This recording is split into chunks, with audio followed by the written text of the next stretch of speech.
Muhammedin alayhi salam, për familjen e tij, për shokët e tij dhe për ata besimtar të cilët përcjellin këtë rrugë deri në ditën e fundit. Xhamati i dashur, e lutim Allahun e mandueshëm në këtë ditë xhumaje, ditë më e mirë e javës, të ban kabul namazën e xhumas. E lutim Allahun e mandueshëm që të sëmurët tanë të i shëron e të vdekurit tanë të i mëshiron, atyre të aban varret një kopsh nga kopshet e xhenetit. Lutim Allahun e mandueshëm që neve të na mbron nga azabi i varrit, të na mbron nga shoqëria e keqe, të na ruan dhe të na mbron nga borxhet dhe mbi gjitha xhamat. E lutim Allahun e mandueshëm që fjala jonë e fundit e dalë prej kësaj bote me ukan, duke e thënë me zemër, me bindje dhe me plot krenari, la ilaha illallah Muhammadun Rasulullah, amin. Xhamat, që nga dje jemi pra në prag, apo thuaj se kemi hi me një ndryshim të madh që ka ndodhur në historinë njerëzore. Ajo bëhet fjalë pra ka me Israja dhe Miraxhin. Besoj se xhamati jon ka njohuri dhe ka dijeni për këtë ngjarje të madhe që ka ndodhur historike. Unë e pash të arsyeshme të themi disa fjalë, ti përkujtoj vetës edhe juve për dobit dhe urësit se çfarë është në realitet Israja dhe Miraxhi. Kuptohet xhamat, ishte një reflektim më i bukur që ka ndodhur ndonjëherë në historinë njerëzore. Vlen të përmendim se ky udhtim ishte të njëjtën kohë edhe një mrekulli e madhe që Allahu ja bëri Muhamedit alayhis salam. Do shpjegojmë inshallah pak më poshtë në lidhje me mrekullit dhe si njerëzit janë mundu ta zbehin mrekullit që i ka zbrit Allahu te pejgamberi jon alayhis salam. Atëherë xhamat, Zoti e dërgoi krimbin për ta ngrënë dokumentin e Kurejshëve vetëm pasi muslimanët duruan 3 vite radhëzi me pasojat e bojkotit. Kur Allahu e dërgoi krimbin, pas 3 viteve mund e sakrificë e lodhje, Zoti ban mrekulli pranë vetë.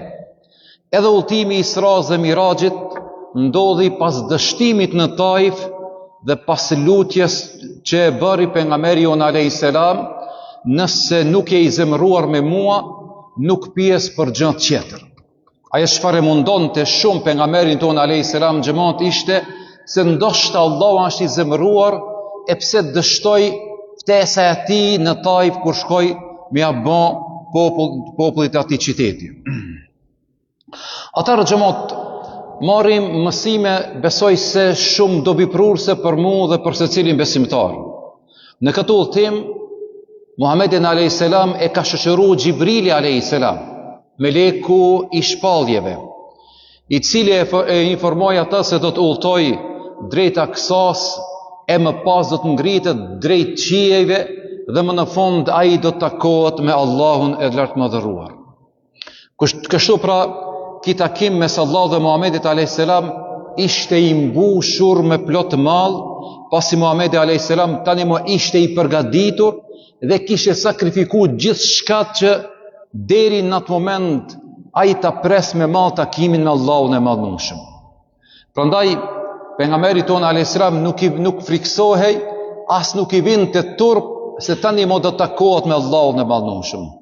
Edhe këto xhamat në nxjerrim urtësin apo mësimin e parë.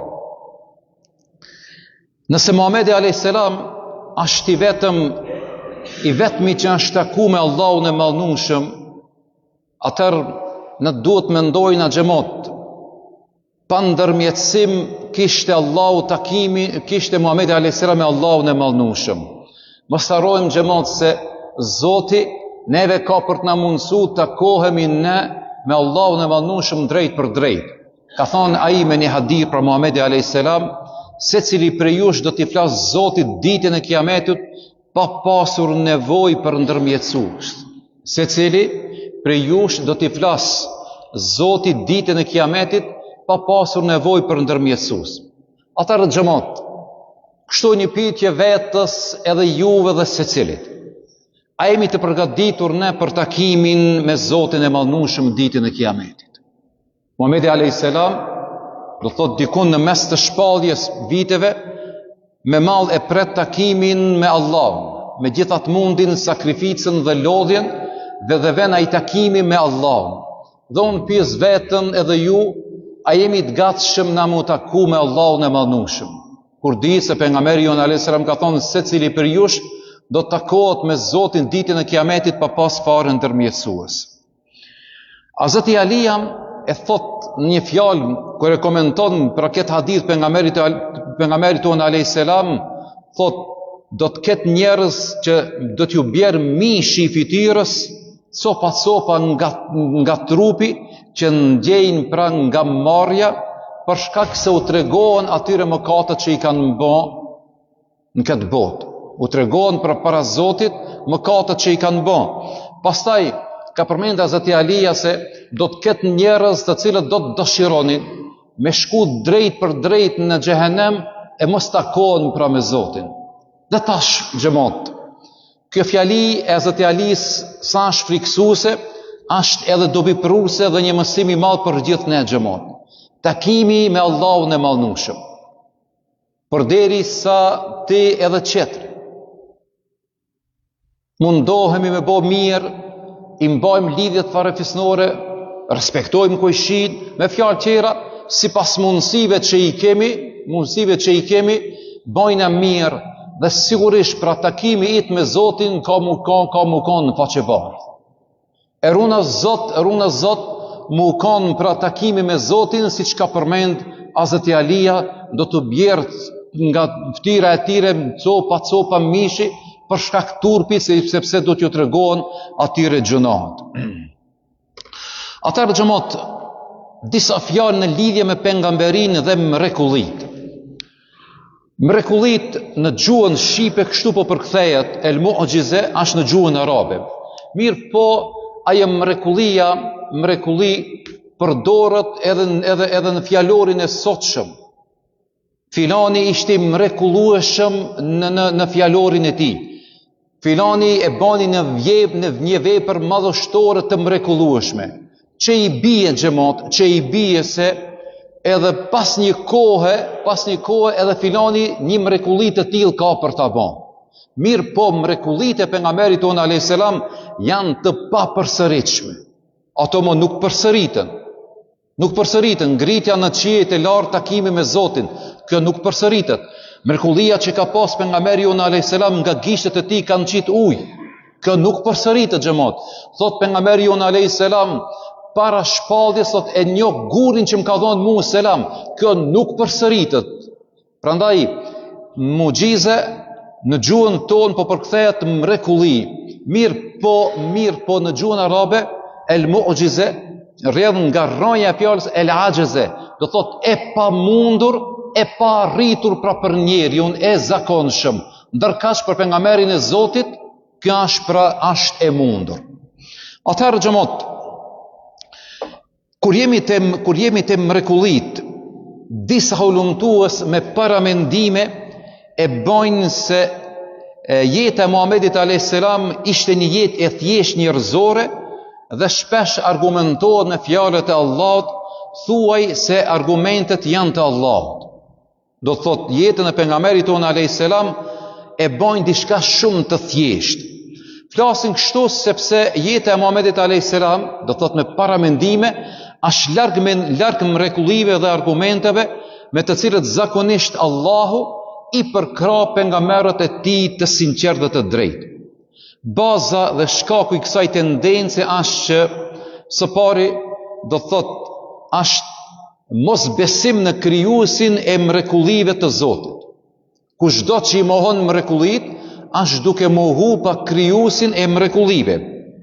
Sepse nëse na besojmë bindshëm dhe ajo ngulitët në shpirtin ton, atëherë pas kësaj gjaje gjithçka është e lehtë na kur ndëgjojmë se i ka ndodhur një mrekulli pejgamberit ton alayhis salam. Fillojnë të propagandojnë xhamat se me disa cilësi të caktuara të Muhamedit alayhis salam. Përmendin heroizmin e pejgamberit Allahut, genialitetin e tij, liderizimin, shprehje madhgjepse dhe shumë lavdruese për pejgamberin ton alayhis salam. Atëherë, formulohet një fotografi e re për Muhamedit a.s. se ai ka qenë Muhamedi genial, Muhamedi patriot, Muhamedi ishte lider. Por mos të harrojmë xhamat se nëse vetëm kjo kështu mbetet, dikush pas sa mira viteve ka me thonë, po edhe filani është patriot, edhe filani është lider shqip, edhe filani ka lavdrata shumë të mëdhaja edhe ma gjepsëse. Mirë po, na duhet ta kemi parasysh xhamat se atëherë kur refuzohen mrekullit, na kemi refuzu pejgamberizmin e anës Allahut që ka pas për Muhamedit a.s. Kushdo që mohon mrekullit, ka refuzu pejgamberizmin që kishte pejgamberi jon a.s. E kjo xhamat automatikisht është me refuzimin e vetë fes. Kush ka mohu pra mrekullit, ka mohu edhe vetë fe. Për ndodhin e Isras dhe Mirajit, vetë Zoti ka folë në librin e tij Fisnik. Ai ka thonë, patëmeta është lartë madhëria e tij që robin e vetë e kalojnë në pjesë të natës prej Mesxhidil Haram, pra prej Qabës, e gjerë të Mesxhidul Aqsa, rrethinën të cilën e kemi bekuar. Zoti në Kurani Kerim xhamat ka përmend pra natën. Si shprehje e ka përmend natën. A thua pse natën ndodhi Israja, pse ndodhi Miraxhi faktikisht e nuk ndodhi ditën xhamat. Nata është simbol i di elementeve pozitive që duhet na mi pas parasysh. Për njerëzit e qefit dhe argëtimeve, është simboli i shturrit dhe epsheve, ndërsa për besimtarin, nata është pushim për ata që ka punu ditën, nata është pushim për ata që ka qenë në shkollë në ligjërata, nata është simbol i afrimit me Zotin. Pra kur e shfrytëzon punëtori natën, e shfrytëzon pra mas mundi ditën që e ka pas me punë aktive. Ai që ka qenë në shkollë, në ligjërata, në mësime, natën e shfrytëzon për pushim, sepse edhe kjo konsiderohet adhurim në vete, dhe ditën e nesërme sigurisht ai do ta shfrytëzon ditën deri në maksimum. Mirë po, ky udhtim xhamat do të jetë në 700, do të jetë udhtim për ta vlerësuar dhe për ta ngrit pejgamberin tonë alayhis salam.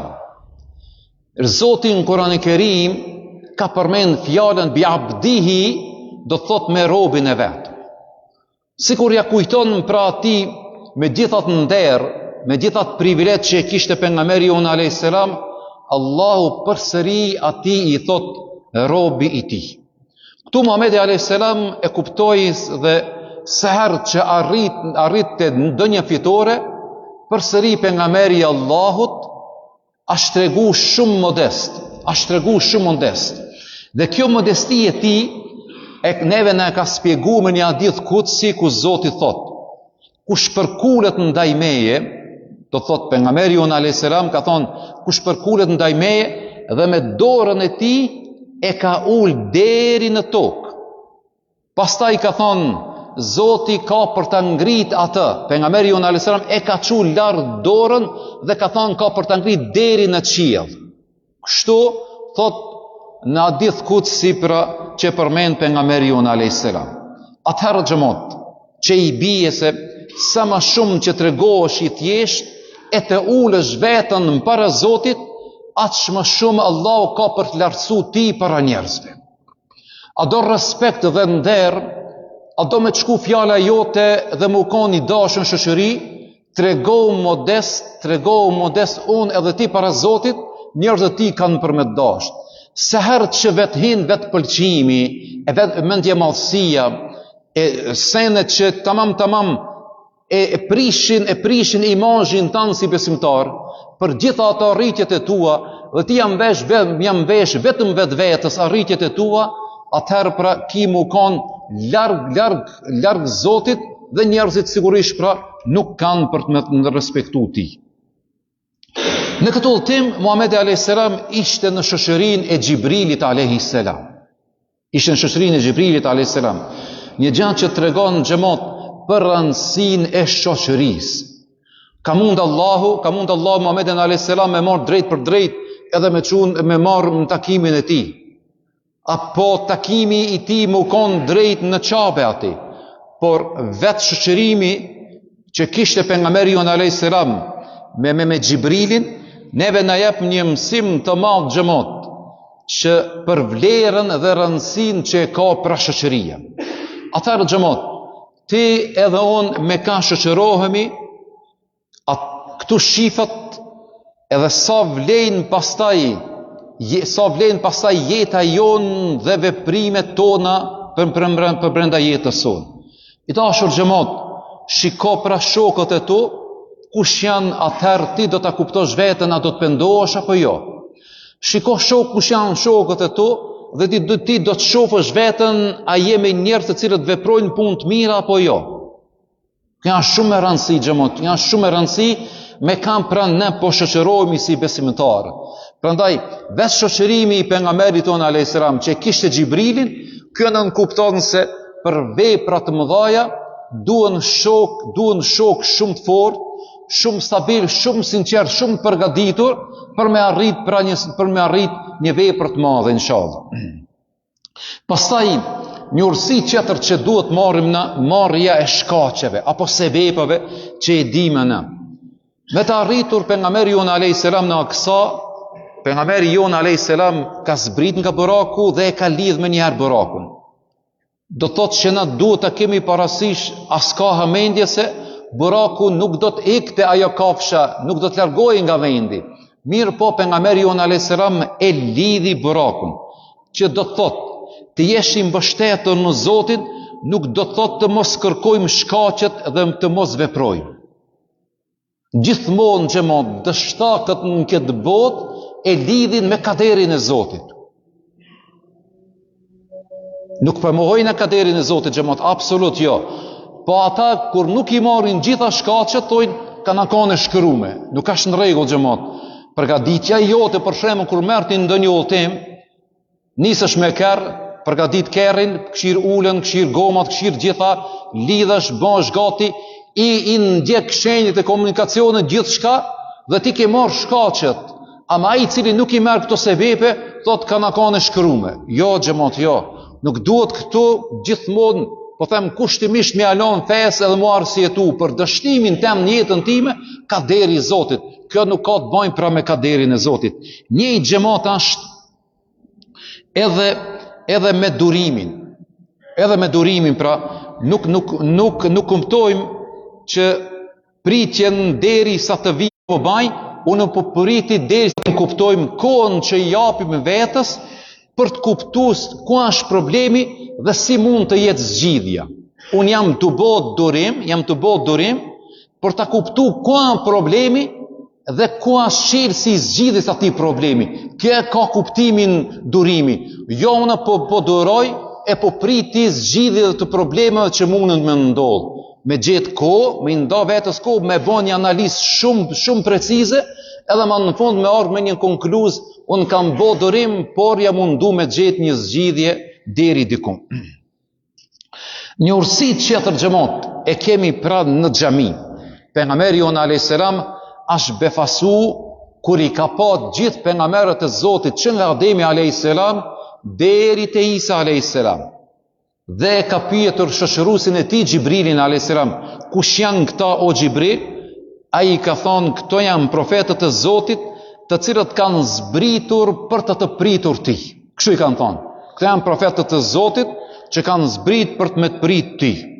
Ky takim xhamat i gjithë pejgamberëve simbolizon unitetin dhe bashkimin mes njerëzimit. Me gjithat largësinë kohore që kishte. Islami xhamat nuk është fe që fton në përplasje qytetërimesh, por është fe që fton për dialog dhe bashkëjetesë mes qytetërimeve. Pra kështu është Islami. Në origjinë, Islami nuk përmban idenë dhe refuzimin e qytetërimeve të tjera. Prandaj, se herë që dëgjon diçka, për qytetrimet, ser që dëgjon dhe shef një fjalë të mirë e ndëgjon, kuptoje se është për të mirën e shoqërisë sot, për të mirën personale, për të mirën e familjes dhe në përgjithësi pra njerëzit, qofshin ato besimtar apo jo besimtar. Prandaj na duhet marrim një mësim shumë të madh xhamat nga Israja dhe Miraxhi, se në origjinë pra të kemi parasysh se Israja dhe Miraxhi mbështet nuk është thjesht pra një ngjarje historike. Israja dhe Miraxhi nuk ka thjesht një ngjarje historike, por është një udhëtim hyjnor që ringjall shpresën e shëron plagët e zemrës. Israja dhe Miraxhi xhamat i jep shpirtit fuqi për të ngritur mbi lodhjen dhe dëshpërimin. Në atë natë u hapën horizontet që të i kalojnë pra tokën dhe vendosën obligime për të njerëzimin. Pastaj, në Isra'n dhe Miraxhin shohim se Zoti deshti që të ndërtohet një shoqëri e fortë me morale të mira dhe me fen më të pranuar të vetme tek Allahu. Israja dhe Miraxhi xhamat është një stacion i thellë për çdo ftues që është lodhur në misionin e tij, që ka flu plagështia dhe që kërkon pra një shtitje të re. Israja dhe Miraxhi xhamat është një frim besimi dhe një forcë e mbrëmshme për të vazhduar rrugën e reformimit dhe për ta ndërtuar këtë shoqëri në baza të shëndosha. Dhe për fund xhamat, pas çdo taifi ka Miraxh. Kështu simbolikisht po i themi pra, pas çdo taifi ka Miraxh. Prandaj i dashur, kushdo që dëshiron pra Miraxhin, patjetër duhet të kalon nëpër Taif, jo nëpër atë vendin, nëpër atë qytetin, po duhet të kalon pra nëpër mund sakrificë e lodhje e angazhim e përgjegjësi e për me pas pra Miraxhin e Zotit. E Miraxhi i Zotit xhamat është me të ngrit e me të vlerësu e mu kanë i dashur në këtë botë tek njerëzit dhe mbi të gjitha xhamat. Ai Miraxhi i Zotit nesër ka mu kanë pra shpërblimin që ka përgatit për ti dhe për mu, e jasë xheneti, fal këtij taifi që e kalojmë pra në këtë dunja. Lusim Allahun e manushëm që nga kjo ngjarje e madhe historike të marrim mësime të mëdha dhe të vazhdojmë në për këtë taifin e kësaj bote për ta marrë inshallah Miraxhin që ka përgatit Zoti pra për botën tjetër xhenetin. Walhamdulillahi Rabbil Alamin. Al-Fatiha.